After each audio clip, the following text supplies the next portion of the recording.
Seth O'Neill, welcome to the Pacey Performance Podcast. It's an absolute pleasure to have you. Cheers. Thanks very much for having me as well, Rob. It's really nice to be here with you and talking to your group of listeners as well. So thanks for the invite. No, thank you very much. Your name's come up a couple of times in various different chats that I've had with people in the area that you're obviously a specialist in, which is everything tendons. And it's interesting, like we spoke offline. It's interesting what just becomes big and a talking point and grabs people's interest. And tendons right now seems to be the one. Well, from my point of view, it's speed, it's isometrics, and it's tendons. So I think we're going to definitely cover two of them off in the next hour. But if anyone doesn't know who you are, Seth, would you mind just giving us a bit of an intro on you? Of course, absolutely. So I'm a physiotherapist by background. I've been qualified for a good while now, so whatever it is, 22 years, 23 years nearly. And I've ended up sort of getting drawn into the tendon world. So it wasn't something I particularly set out to do, but I had a couple of clinical questions that I wanted to answer whilst I was working at Leicester University, primarily teaching, and sort of then set out doing a PhD in tendons and answered these questions. So I ended up getting a bit of a name and going around and doing the odd podcast and stuff, which has been really interesting. It wasn't something I ever expected when I set out on that journey. I still clinically work. I'm full-time at the university though, but I clinically consult for a lot of sports clubs across a variety of sports, both here and abroad, and then still work clinically in my own sort of private practice as well. So you're actually in my sort of clinical room now. I'm perched on the edge of the treatment couch doing this talk with you. So still see normal patients, but also a load of elite guys as well, and ladies. Yeah.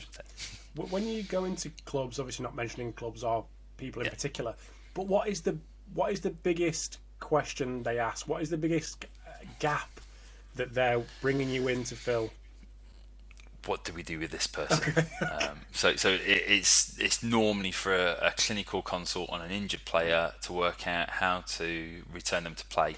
And that normally happens after they've had a failed return, is most commonly when I'll be involved, because obviously most clubs are perfectly fit and able to manage a normal injury and normal recovery, but it's where it doesn't go normally, or where they've had problems in the recent sort of past and want to look at it. So that'll be about calf injuries or Achilles problems. I tend to do the two things because they interlink anyway. Okay, cool. Let's dive in. So the role of the tendon in dynamic movements that we're all familiar with, running, jumping, the things that are important in sport, basically. I'd just like to get a bit of an insight into the tendon function and actually how they adapt to the things that I've just kind of outlined, listed. Okay. Yeah. So I guess that the key thing within in terms of their actual function is they're there to store energy, essentially to act as an elastic energy storage device to allow us to sort of propulse forwards better and get more output from the muscles. And there's lots of debates of whether they function as a spring or an adaptive spring, and a variety of other aspects when you read the sort of biomechanical literature. But essentially, they're there to store energy and allow an increase in energy return, so we get more propulsion for the same level of muscle contraction. So for example, when we look at concentric measurements on isokinetic, we'll get 1 times body weight, but as soon as we build in a stretch shorten cycle by doing a concentric eccentric contraction, we're getting around about 2.5 times body weight as a force output during the concentric phase. So it dramatically builds up the force you can generate from a muscle, which obviously transfers to locomotion for us. Essentially that's its role. And when we look at tissue adaptation and what's going on, I guess we've got sort of 2 or 3 different aspects. We've got the tissue stiffness itself, which will adapt. So we've got the material property side, so tissue stiffness including modulus, so Young's modulus often gets called, but we've also then got the structural adaptations that occur as well, and we're perhaps trying to influence those 2 things in order to bring about performance benefits, but also from my normal realm, clinical benefits, to actually get the patient or the player to recover from whatever's happened at that stage.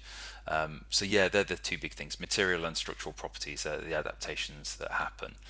One thing you mentioned just before we hit record was the importance of structure, which can polarize opinion based on what you said before. Would you mind just giving us a bit of an insight into that polarization and what you think the importance of the structure actually is? Yeah, absolutely. Yeah, I think structure's a diversive topic in medicine really at this moment in time, and it has filtered through to elite sports. And the message for a little while has been that structure is unimportant, and we shouldn't be concerned about the structural degradation we might see in tendons, and it can't be used to guide our interventions, or it doesn't correspond to clinical outcome or benefit for the person that we're dealing with. But on the flip side of that, we also know that an athlete who has alterations in their tendon structure is far more at risk of getting symptoms that next season. So it's the largest known risk factor. We're talking about a sevenfold increase in developing symptoms if you've got a sort of tendon that's identified as abnormal at the start of the season. So it's really critical to our athletes and is the biggest risk factor. But then we're told we shouldn't be really bothered about it and we can't change it. And unfortunately, that's actually never been proven. That the lack of clinical change, as people term it, is actually not there in the literature. That was based on a cross-sectional study. So they took people at one time point and then said tendons don't recover, that the whole doesn't repair, and it became known as the donut and the hole theory. And this sort of hole has actually been shown in other studies to repair over a period of time. But that filtered through to sports, and so athletes then have been told they've always got this, they're going to live with it, and they're never really doing anything that tries to target that tissue to change and adapt. And the older studies that we did have that showed a lack of change were flawed in their own right, because they used imaging techniques where you actually can't quantify tissue structure, and you weren't able to then go back and measure the change at that particular area. So flawed methods and flawed understanding really, and new novel techniques are actually showing a strong association between Achilles structure and symptom resolution, and that work's coming from American group with Karen Silbernagel as the sort of PI over there. So there's some nice work coming out clearly showing structure does respond, and we as clinicians and sort of strength and conditioning and performance personnel need to really look at how we can adapt the tissue in order to get the benefits we want for performance and clinical resolution. Before we go into how we actually do go about doing that, what are the list of causes? What are list of things that cause changes to the structure? Might be an obvious question, but so really you can sort of think about tendinopathy, and it's really important. I think we do sort of all sing from the same hymn sheet with how we get tendinopathy. All of the current theories of tendinopathy that have been published, they're all evidenced to some degree or not. They all share commonalities, and the commonality is basically loss of tissue homeostasis, much like a stress fracture. We're all relatively comfortable with a stress fracture being overload on the bone with insufficient recovery to repair the tissue, and that's exactly what we see in tendons, particularly in athletes. It's increased stress on the tissue, which is exercise, our activity that we're doing, with insufficient repair. And the things that influence the repair are previous structural change, remarkably, things that influence systemic change in the body, so adiposity, being overweight. Diabetes can have an impact because of the low-grade inflammatory levels you get in the bloodstream, both with adiposity and diabetes. Genetic factors, and that's probably one of the bigger markers with athletes. And we've seen this in sport regularly, where there'll be a sibling in the same sport often who's had a rupture or had an Achilles tendon problem, and then their other sibling that plays the same sport goes on to get the same sort of issues as well. And we know which genes they are, or to a degree which genes they are. The same genes linked to ACL injuries as well, so cruciate injuries, say collagen 5-1A, which is about your collagen production, and then collagen degradation components called MMP3. So whilst we can't change them, we can alter which genes are switched on in a person. So the epigenetics internally, which actually is how a lot of our interventions may work as well, that we're priming cells to do their job of maintaining tissue health. So we take somebody like Mo Farah, or probably not the best example because obviously the potential name change that's hit the press this week. So it's a case of, we'll use Mo Farah as the example. When he's training so much, his genes will be switched on, so the cells in his tendons will be really primed to repair very fast. Whereas I don't know how how much you run, but if I tried to do the same distance he's doing a week, Likewise. I'd be broken because my cells aren't switched on. But if I built up over a very long period of time, my structure would adapt, but my cells would also repair the tissue quicker, and I'd be recovered enough to arguably maybe do 100 miles a week. But at my weight, that's probably not likely. So it's really sort of wear and repair factors, and all of our risk factors in the literature can be sort of put into one of those two camps.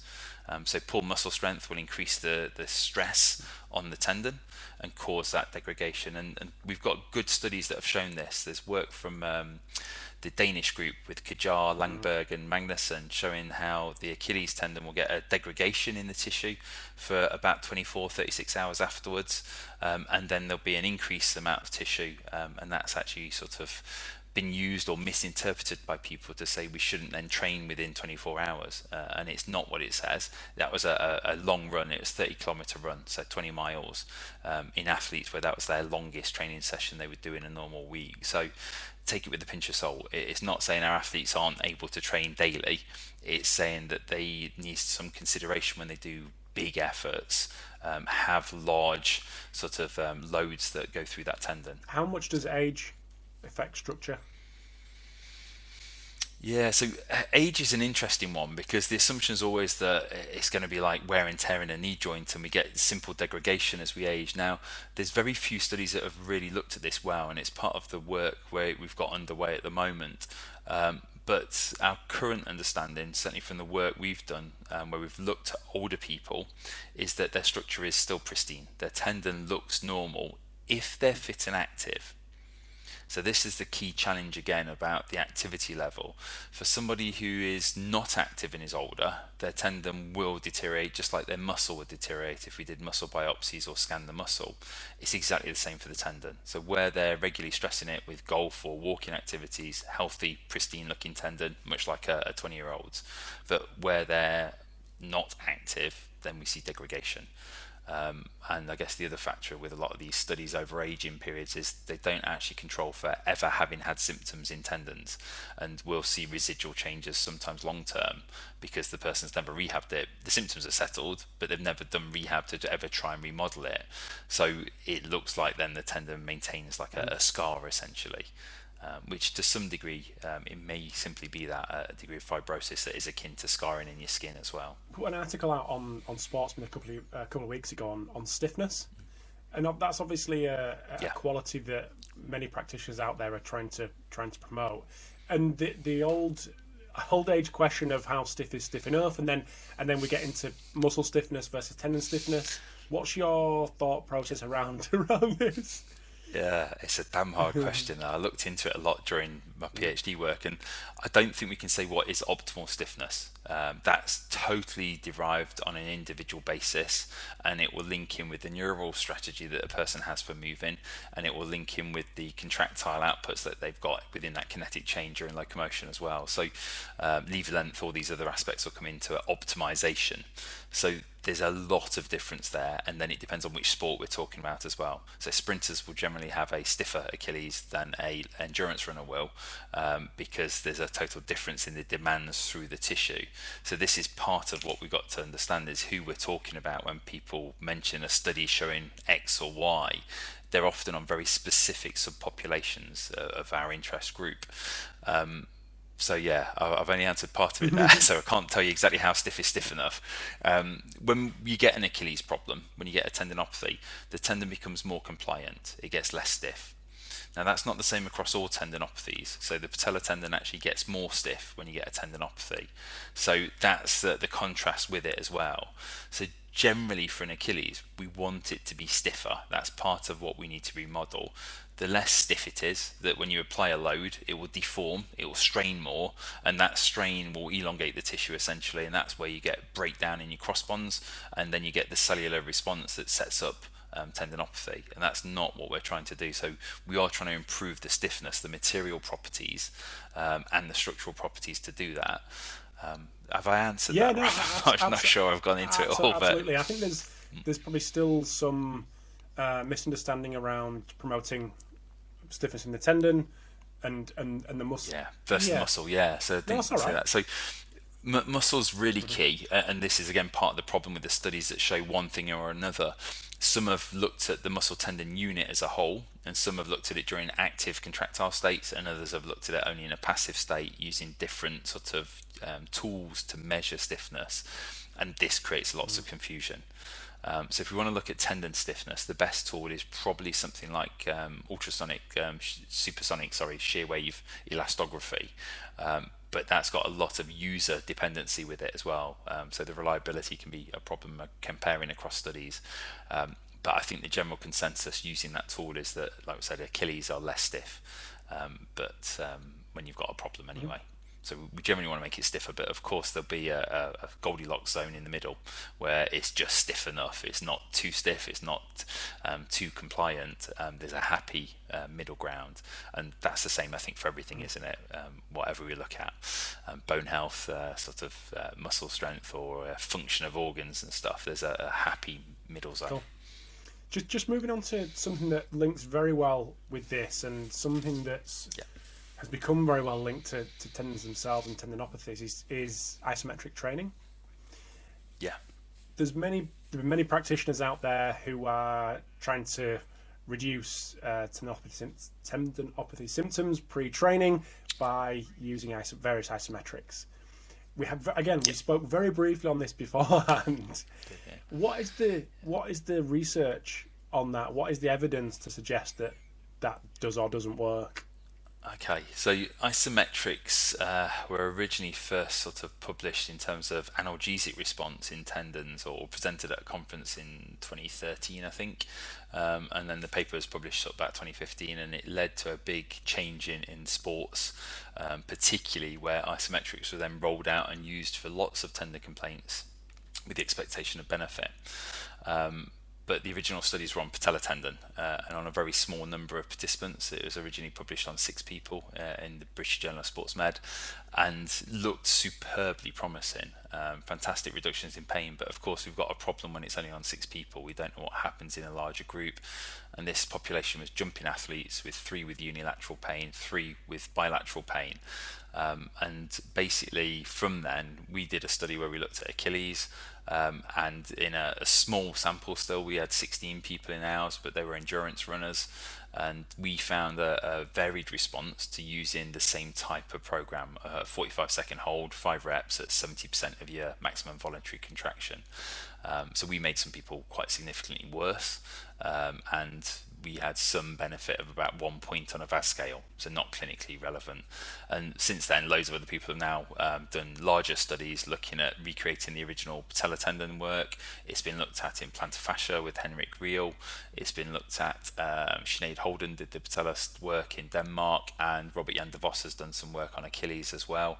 And we've all found the same as sort of my original bit, that there's a diverse response. Some people get some benefit, but a lot don't get any benefit or may worsen.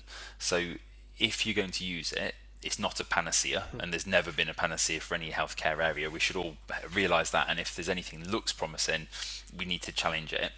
So yeah, it's worthwhile trialing, but what you'll tend to find in my experience is patients will benefit if we give them an expectation. So if you say to them, this is going to make you feel better, they've done it, how much better are you? Then they'll say they're better and score it better. Whereas if you say, well, we don't know if this works, we're going to try it, has it altered your pain?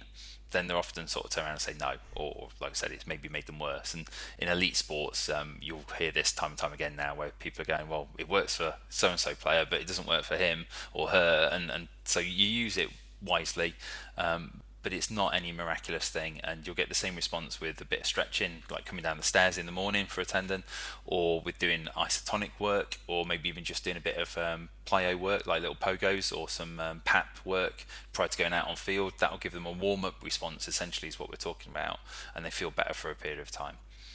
So it's not a panacea. It might offer some use for some people, but not anything that we consider therapeutic, really, I think, currently, based on the evidence. And that's across multiple tendons now. The belief's crumbling as we speak on that?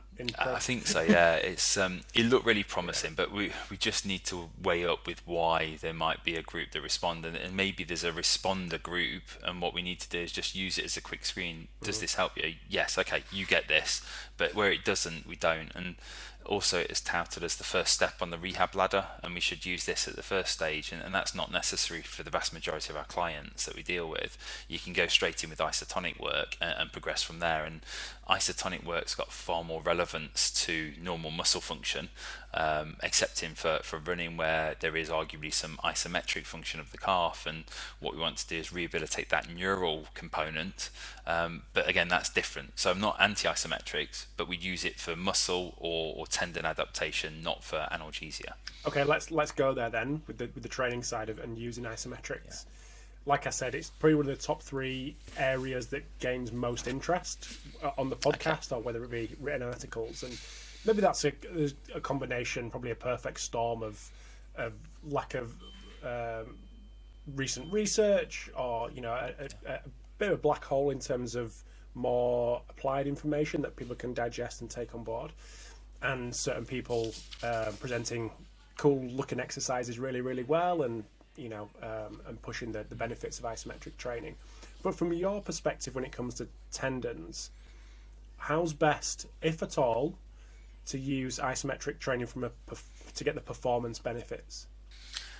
So I don't think there's any one best exercise when we're looking at interventions for our people. So it's a case of there's no right or wrong exercise, and some people love isos, others don't. So it really depends who we're talking about, but they probably have a role to play in really looking at getting the tendon fit for the faster contractions that we're going to tolerate. But often when we do rehab, it's done slowly, not under a high rate of force development, which is actually where it's functioning when we're working on field. So it's making sure it's appropriate for that, I think really is the key. The tendon doesn't know the difference between the stress on it, whether it's eccentric, concentric or iso. The tendon can't tell the difference. It's the muscle that can tell the difference. So really, when we're talking about using isos, my take would be what we've got to consider is what element of neuromuscular function are we trying to target here, because that will allow us to then focus what's appropriate for that person.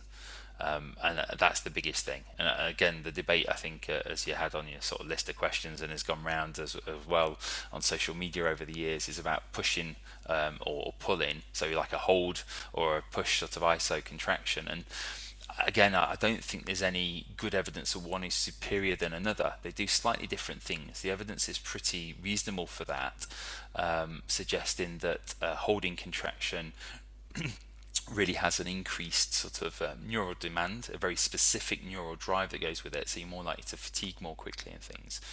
So then you go, well, if that's what we want, this person's struggling, we need to build up this neural resiliency and the neural drive, maybe that the hold is actually better than doing the sort of push. So we can alter it that way. But for me, I'll use very heavy isos as a way of controlling the stress very specifically during a rehab phase. So mine's often looking at the rehab rather than necessarily performance elements. But when we're talking about contraction, and this will come into performance and is used relatively widely in track and field, it will be very high maximum voluntary contractions. So MVC's really in that 90% or 80% and above category. And the problem that we've had across tendon and calf loading is very few people until the last few years have actually been bothered about quantifying calf strength or plantar flexor strength if we're specific, and then they've not loaded it enough of a threshold. That's essentially the problem. And what can feel difficult when you're in the gym is actually often well below the actual capacity of that unit when you look at a maximal test. So really, I think we've got to be better at quantifying what the maximal output is and then working at an appropriate threshold. And the evidence at the moment from, there's a lovely systematic review come out probably a week ago or 2 weeks ago with Stephanie Lazaruk, I think it is, and Matt Bourne, so from the Aussie group. Matt's done a lot more hamstring work, I think, over the years, but they've started to now look at sort of tendon work, and Dave Opar's part of it. They've basically shown in that review that highest loads seem to be the best for adapting the tendon. And there had been a bit of a move of should we be doing just low loads, but it's probably horses for courses. High loads done infrequently, great, but low loads done more frequently will probably have a similar response like we see in muscles. So there's probably two elements to it, but I do sit in the camp at the moment of the high load. So at least really for me 85% of your MVC work at that threshold, and that's what we should utilize to adapt the tendon. And there's the reviews a few years back from Bohm and the group also showed that high loads seem to be better. Short duration, 3 to 5 seconds, to really adapt the tendon. But obviously then you've got Keith Barr's work suggesting maybe longer loads that allow tissue creep to occur will adapt the tendon as well. But the studies are very small and relatively animal based, and I know there's a case study in humans, but we see the same benefit with normal loading, normal isotonic work with tendon structure and symptom relief. So we need to look at that more and see if that's a potential goer for adapting the tendon. But yeah, the recent review is relatively short duration, high MVCs, and we're getting adaptation, and that's much more akin to what happens in locomotion when we're running. It's a very short contact time on the floor, so if anything we should train at a very high level very, very quickly, and it's on and off, so you move from one leg to the other and alternate it. And often you'll see this done in elite track and field where they'll sort of have an inverse leg press. They'll weight it at 2.5, 3 times body weight, and you'll have a couple of trainers holding it off the athlete, drop it on, swap legs, literally they're going like this, and that's probably a better way of really replicating the on-field or on-track demands that go through that region. You mentioned before about isometrics being traditionally the kind of the gateway to the rehab process, and that's maybe not the case. Just maybe taking an Achilles as an example. If that's not the case, where does, from your perspective, where does isometrics fit into that process? So I'll tend to use them when I'm trying to get higher loads later on.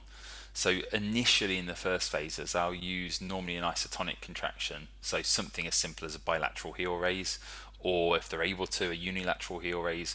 So normally we just assess the person, see what they can tolerate, what brings on a little bit of a niggle, or is challenging from a strength perspective, and get them to work at that same threshold.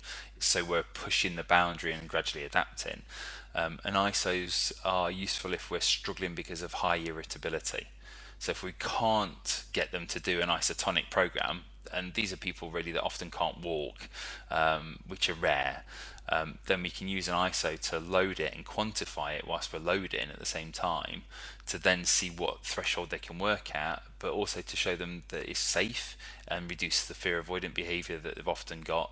And that's really important in athletes, because when they develop a tendinopathy, they've seen sort of high profile cases that are ruptured, and they're often fearful of progressing on to a rupture themselves.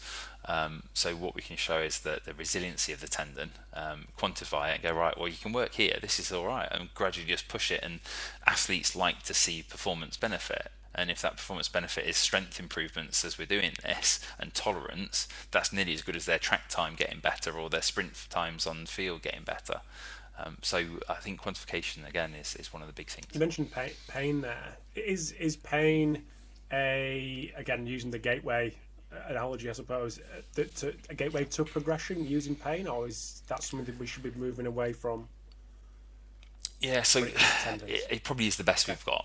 Yeah, it's the best we've got. So normally we'll use a activity modification sort of program, and we'll use a pain monitoring model. So it was Karen Silbernager, who I mentioned earlier, that originated some of that concept, and certainly from a tendon perspective. But I think originally it was one of her supervisors, Tommy, had it in patellar femoral joint stuff back in the 80s or something, I think. It's a really nice model. So you look at how sore they are afterwards. I don't subscribe to what's often suggested of a 5 out of 10 pain the next morning. I much look at what happens after that period of loading. So how sore are they then? And how long does it last for, and how bad does that impact them? So does it cause them to limp? Are they really struggling? Not necessarily a grade of pain, but just a life impact, and titrate it in relation to what's appropriate for how much they did. So playing a full 90 minutes in football and being sore for a day, that's fine. That's not such a bad thing, but literally doing sort of 10 skips and then being sore for 5 hours would be far too much. So you've just got to titrate it to the amount they've done, and help the athlete often understand that process so they can monitor and actually control their symptoms better. The biggest problem we have with people is a lack of control of their own symptoms. And really with our athletes, the key is to help them understand that and why they have a flare up. And one of the biggest things I see in sport is that we're great at monitoring what's done in the club, but what we don't monitor is what's done outside the club.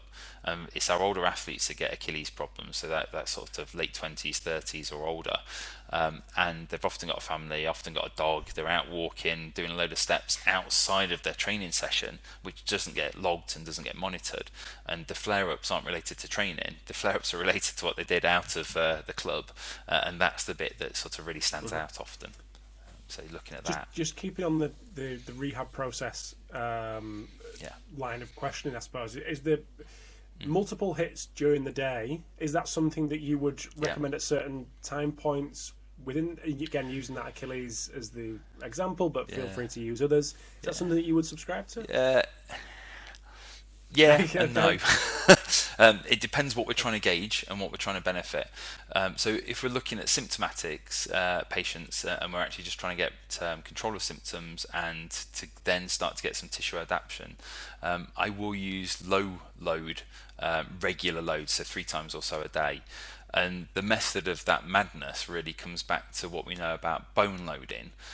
So the evidence for bone cells is that if you hop for 45 hops, that saturates the bone cell response. It switches them on, they stay active for a period of time.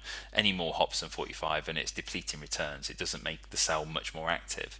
And the bone cells tend to stay switched on for about 5 to 6 hours. And there's good evidence from that from osteoporotic sort of research. Now, bone cells aren't tendon cells, I know, but they're the same cell lineage. They're derived from a fibroblast, and tendon cells respond to load in exactly the same way. We just don't know how long they're active for and how long they take to switch off. But it's probably around 5 or 6 hours, you'd imagine. So low loads done with body weight, we mean by low load, so single leg heel raises on one leg, will probably have a similar response and are normally well tolerated. But then for an athlete who can go to the gym and is in the club, actually you can modify that and use much heavier loads 3 times a week or something, but outside of the club sessions they can use some of this. And to put it in context as well, heel raises are about 4 times body weight through your Achilles tendon. Walking is 4 times body weight through your tendon. Now, don't get me wrong, a heel raise is much more demanding physically because the muscle demand is much greater. We're going to get a bit of calf fatigue depending on who we are, and it feels much harder than taking 10 steps on the one leg, but it's the same stress through the tendon. And so it allows us to put some energy through the tendon to switch the cells on, prime them, which is really trying to stoke this fire, stoke the cells so they're switched on and repairing more. And if we've got an inactive person, who I sometimes deal with, then actually that will gradually stoke the fire and the cells will turn on. In an athlete who doesn't do much calf work, which has pretty much been the norm for the last sort of, lifetimes for us, most athletes, depending on which sport we're talking about, then actually that still needs a bit of time to switch on.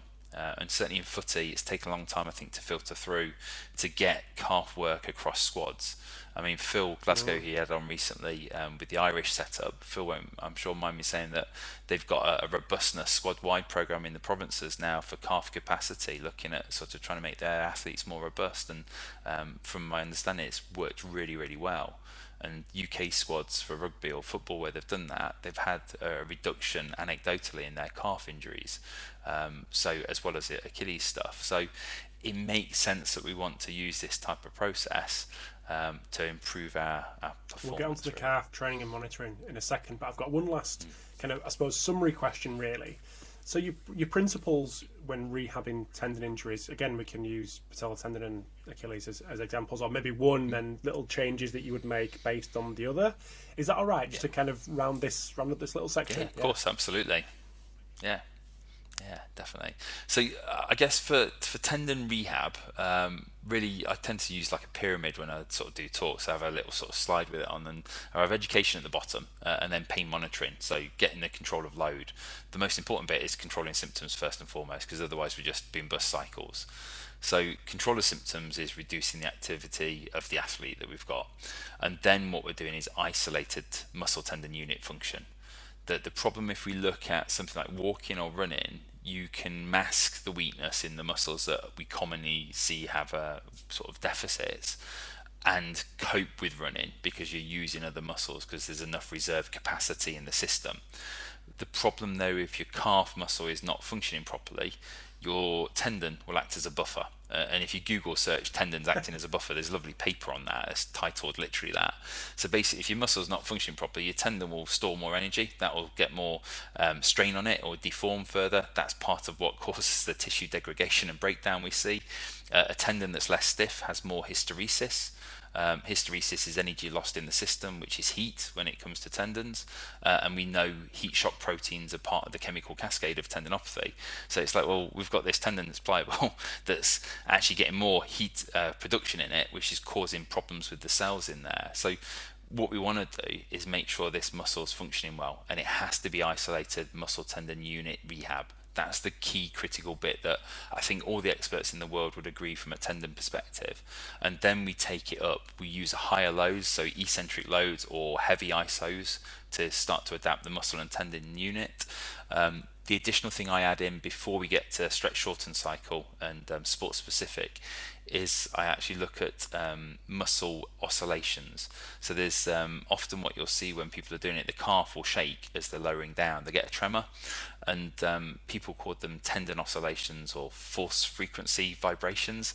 And you're just like, what the hell's that? It's basically during an eccentric contraction that the fibers, the fast twitch fibers, can't coordinate at an appropriate rate during the eccentric phase, and we tend to see this much more on symptomatic people, or people we see it on both legs when they're symptomatic, not just the bad leg, but we don't see it on healthy controls as much. And it seems to be a motor strategy they either inherently have or is a result of their tendinopathy. That's the bit we don't know. Chicken or the egg is always the debate we have. But we try and smooth out that contraction, because what we think happens is as the muscle eccentrically lengthens and it basically stops, that's what the tremor is, and then it will move again and keep doing this jerk. Well, the tendon will get mini stretch shorten cycles every time it stops, and it happens at about 8 to 12 hertz, so 8 to 12 sort of these mini stretch shorten cycles per second, which loads of people have shown. And we think that the key with rehab is to make the muscle control and shock absorb for the tendon better, so you don't get these mini stretch shorten cycles, which are ultimately going to be more hysteresis, more load through the tendon. Ultimately, it's going to make it more compliant because it's getting more hits, as far as we know. But we need evidence to look at that. That's literally what we need to do next, is measure this and see whether it changes with rehab.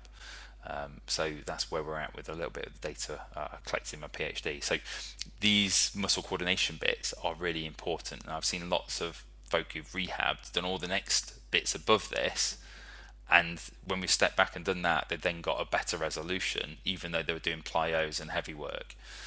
So basically education, we're then looking at sort of control of load to reduce symptoms, so the pain monitoring, muscle isolated function work, and then we're progressing into energy storage, so plyos, stretch shorten cycle work. Again, no best exercise, it's just understanding how it progresses.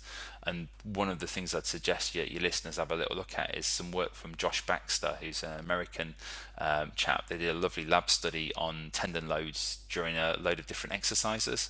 And it's a really nice paper because it shows how different exercises increase the tendon stress for your Achilles, and forms quite a good basis for your rehab choice, as well as your conditioning choice, so how to maintain peak load through the tendon. And within the same study, they also looked at load rates, so strain rate basically. So that's normally measured in body weights per second. So for example, with walking, it's a longer contact time on the floor, so you get about 20 body weights per second through the tendon, and then when you're running, it'll be around about 60 body weights per second for steady state jogging. Really, we're not talking about sprinting goes sort of off the scale really. And Craig Purdham's work he's got with one of his biomechs over in Australia, suggesting that could be around 210, 220 body weights per second with an elite sprinter. And what we've got to condition our tendon to do is withstand 3 core loads: peak stress, the strain rate, or the rate of stress through the tendon in body weights per second, and then the other big bit is a cumulative load. So, for example, a footy player will cover 11k in a game. Well, we need to make sure their tendon's resilient enough to cope with 11k. For me, covering 11k, that would be somewhere like 2.3 million kilos of stress through each tendon. Now, that sounds nuts, but an extra kilometre then, which is small fry in training circles, will be sort of 220,000 extra kilos of stress through my tendon on one side. And that's the reason you get a flare up when your accumulative load goes up, and it's often not monitored really tightly with that. So those 3 core aims really are what we look at with rehab. And ultimately the top of the pinnacle of the pyramid is sports specific exercises. So that's where we build in higher cognitive demands. So we're actually sort of having a player move in towards to do an intercept, and they've got to decide where to go. And initially the coach can control that, say, right, you're going left, you're going right, or whatever it is. Use a static object instead, but then we actually do real world stuff where we're making them move around the player that's moving in their own judgment. And those cognitive demands ensure the player's ready. Alongside all the psychosocial stuff, and this literally sits in the background of the person that has all the psychosocial components going on at the same time. So we've got a biomech sort of approach, but looking at the person and how we engage with them to do Brilliant. That Josh the biggest Baxter thing. paper on tendon loads, there's nothing out there that's similar for patellar tendon specific? Not really that I'm aware of at the moment. There is a paper that might sort of tie all this together as we go forwards as well that I'm aware of.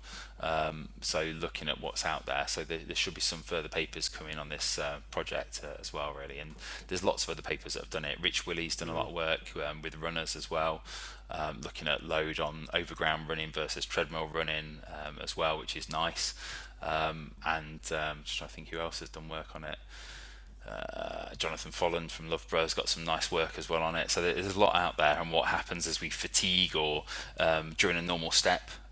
I mean, just to sort of go back to the actual stress, I mean, every step you take when you're jogging, according to what's out there, you're going to work at 84% of your maximum capacity for your plantar flexors every single stride. So there's not much reserve there when you're working at such a high level. So people who are below what we consider a norm for that sport or that activity, this is where we get a problem. And in my data, in endurance runners from my PhD work, both legs are weak when you've got a tendon problem. It's not just the unilateral side that you've got symptoms on, it's both legs. So you can't use their other limb as a control. That's the important message. You have to use a healthy age, sex, activity match person to control that. And this is good in sports, we can do that, but we can't do it in a general population. And we're never going to have that data set. So we've got a large data of 400 elite rugby players this year looking at strength using ISO testing. We've got the same in football on 150 players that's going to be coming out soon as well, with Will Pearce from Hull City, that is doing his masters, and then Matt Lee, who's the head of medicine at Saints, is doing a PhD on this as well. So we're looking at tendons and strength and how they coincide with injury risk. So we'll have a lot more data to sort of come back with and say, right, this is the key. But at the minute, we're sort of going with best guess. If you can hear hammering, I mentioned to you outside, but next door neighbours decided to do his roof at I can't hear it, don't worry. 2 o'clock in the afternoon on a Thursday. Why not? That's all right, as long as it doesn't rain. So yeah. Just moving on to the calf training and monitoring, and it kind of ties in again with Phil's episode a couple of weeks ago. He mentioned that they seem to kind of have a grasp on the hamstrings, but more and more the calf kind of seems to be taking its place. Is that something that you're seeing across the sports that you work with as well? Yeah, absolutely. I mean, I've been working with Phil on this as well, and hopefully we'll have a little paper coming out soon about this. But basically, in rugby, when you look at the Prem data that you have in England, calf injuries are either top or second with hammies. They alternate depending on what we're looking at. But they're the third biggest cause of time loss in rugby, full stop. so which is pretty huge, and it's the same for the Irish data set as well. And then you've got data from Barcelona showing that calf injuries have been on the rise over the last sort of 9 seasons or so. Injuries are getting greater, and hammies have either stayed stable or dropped a bit. So we do have a better grasp, I think, in hammies. We know what we're doing, and it's only really the last 5 years people have started to wake up on the calf, because it was always considered a walk-off injury in the old day of a lot of the managers who are managing footy now, even though some of them have retired because of calf problems, interestingly. So it's a definite issue in sports. We don't have huge data in track and field. Looking at that, we've got, I'm just trying to think where else we've got data. The Aussie Rules data from Brady Green's lovely on calf injuries as well, showing how big a problem it is and when injuries occur, which can give us insight into how we should rehab as well. So things like accelerations are the biggest single cause really of injuries, and often people think XLs are about hammies or quads. That they're not. The calf does far more during an acceleration. There's a lovely paper out from I think it was Pandy recently on XLs coming out of sprint blocks, and the soleus as an example, we're doing somewhere between 8 and 10 times body weight as you're coming out of a block. For the first, 7th, 19th step was just the arbitrary values they looked at. It works phenomenally hard. Hams and quads are nowhere near. Iliopsoas hip flexors work about 8 times body weight, but obviously total different function here. So for acceleratory force and vertical force, the soleus particularly is the real powerhouse, which I think is the bit that people have missed in the past. Gastroc for sprinting out the blocks will be 4 to 6 times body weight, so it does a lot more than it does during normal running. Change of direction is critical. It does a huge amount for change of direction that the soleus does, and controls tibial posterior translation. So basically you can reduce your risk of ACL injuries is the theory. So normally when you get an ACL injury, your tibia is shifted forwards because your quads have pulled at the front and pulled it that way, whereas your hamstrings would normally pull it back, and the soleus can function at about 30% of the capacity of your hamstrings at posterior translation. So it seems to have a role there in stabilising the knee as well, and cutting manoeuvres, like we said. Why do you think there has been this rise of calf injuries when hammies have plateaued and slightly decreased? Just lack of attention? Increasing demands, lack of attention? We were discussing this with Phil and Nicole, who's the data analyst, done a lot of hamstring work over with Phil as well. We don't know, is the truth of it. We're speculating. The game's changed in football and rugby. The players are bigger, they're faster than they've ever been. The actual game is much faster in both those sports, which is where we've got better data sets. And generally speaking, I think S&C coaches will work on quads and hams a lot and do a lot of general conditioning, but the calf hasn't had a focus until, like we said, probably 5 years ago, and it's probably then only been with some of the vocal stuff we've had in terms of conference talks, sort of shouting out about what the calf does. The data's been there, it's been published by other people, but it's finally sort of been pulled together and sort of identified as how much it does. And we've come up with a way of actually quantifying it and sort of measuring that in the clinic quickly and stuff, which helps as well, I think. So because before that it was all isokinetics, which, let's face it, we don't have access to for most people. It takes a long period of time, and if you ever use it a lot, you'll break the unit. We've broken ours numerous times and had to have engineered pieces developed for it, because they're not built to withstand the forces you'll get with sort of calf testing repeatedly.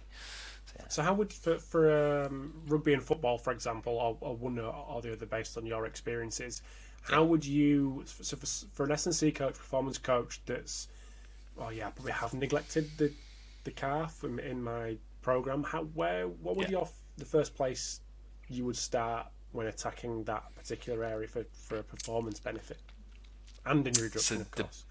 So the performance benefit we might get, actually, which I'll just flag up, we don't have data yet, so we're going to correlate the sprint data in football and rugby with the data set we've got. But in cricket, it's been shown that your calf strength clearly links to your run speed when you're actually in. So there is a relationship with that sprint speed, and some of the New Zealand rugby data from Kim Herbert-Lozier is showing a strong correlation as well with calf capacity and 10 metre sprints, I think it was, that she's got. So it looks really nice and does seem to be relevant. So that's the important bit first. So your question was about how we should introduce it, and I guess your decision is: do you try and identify your higher risk players, or do you just go squad wide? And the argument I think for injury prevention is you should probably go squad wide, which is sort of I think how Ireland rugby's really done it with Phil. That actually we probably just want to introduce it to everybody's S&C program. It's a part of the normal work we do. Do you go endurance or do you go heavy? My preference is heavy. I like doing 6 rep max or 8 rep max. I'm not one to spend time in the gym sort of slogging away. And if you do a lot of endurance work, you're going to introduce a lot of DOMs. And you can also lead to a lot of fatigue for the next day, which is ultimately then pretty damaging as well. So you need to test it. You need to get a ballpark. And I think you need to then look at introducing appropriate weighting. So standing's sufficient. It doesn't need to be specialist machines, but it needs to be really for rugby and football and track and field, approaching 50% of their body weight as an external load on top of their body weight already and doing single leg. It's that high, because if they're generating twice body weight as an average, when we do the testing, well, you loading them up with 15 kilos or something is not going to cut the mustard, and that's generally what we see.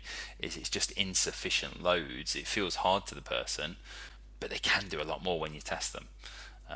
Alternating the positions you're doing it in is also critical to stress, not so much the muscle so much, but the different fascicles of the tendon. And going into, we often term it dirty positions, and it was Craig Purdom who first suggested this really, that what we do is replicate on-field demands.